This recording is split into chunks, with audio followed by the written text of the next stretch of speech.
Welcome to the latest edition of New Haven Vlog News Summary, direct from our assignment desk, otherwise known as my compost heap. Let's see what stories are working on at this hour. Well, who's looking out for us and minding the store? Especially when our kids are going to school every day, who's making sure the right decisions are being made? Not the Board of Alders. They're supposed to be looking out for us a couple of times a year when it comes to making decisions about the schools. This week they had that chance. The Board of Alders don't have day-to-day decision-making over the schools, but they get to decide whether to approve or reject the mayor's appointees to that board. This week they had hearings about whether to reappoint 2 people to 4-year terms to make all the decisions. They decided they had no questions to ask them. They didn't even want the people there. Our reporter Laura Glesby asked why. They said it wasn't their job. Yes, it is. If that's not their job, then they don't have a job. You know who else is not looking out for us? The Public Utilities Regulatory Agency, PURA, which oversees utilities and how much they can charge us. And we open our bills this month now in November for UI. It's going to be a $10 to $13 average increase. You know why? Because UI launched a campaign to get rid of a regulator running PURA because she was asking tough questions and trying to hold them accountable. They succeeded. They got rid of her. And as a result, they just got an increase that was more than twice as much as the former regulator was allowed to give them. That's called regulatory capture. That's why we need publicly owned utilities, not these monopolies that we allowed to rip us off so they could make obscene profits.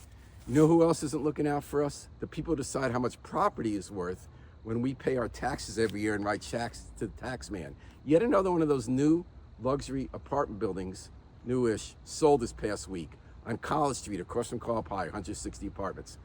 It sold for $57.5 million. That means that's how much it's worth. That's how much it costs in the market. But when we tax it, the city says it's worth only $39 million. Where does the rest of that money get made up? When we write our checks for our taxes to subsidize the rich.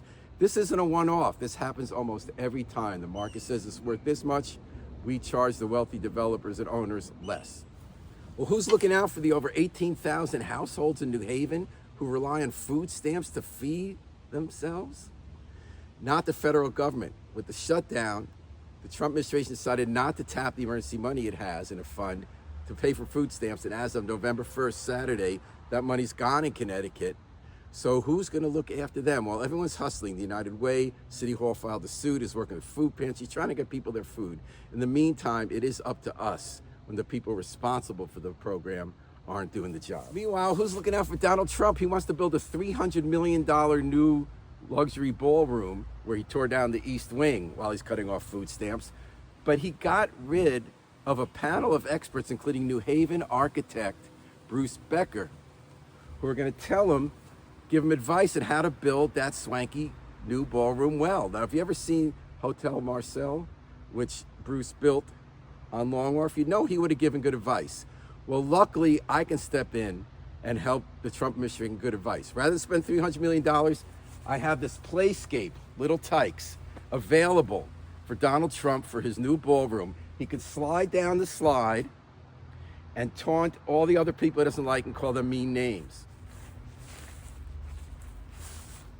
I got my daily reminder that Tuesday is election day. A lot of us have voted early, but if you hadn't, it is worth it to get out and vote. We have 4 different parties with candidates on the ballot in New Haven for mayor, city clerk, alder, and board of ed. Those jobs matter, even if they don't always do the job in asking questions. They go to the polls to say want them to.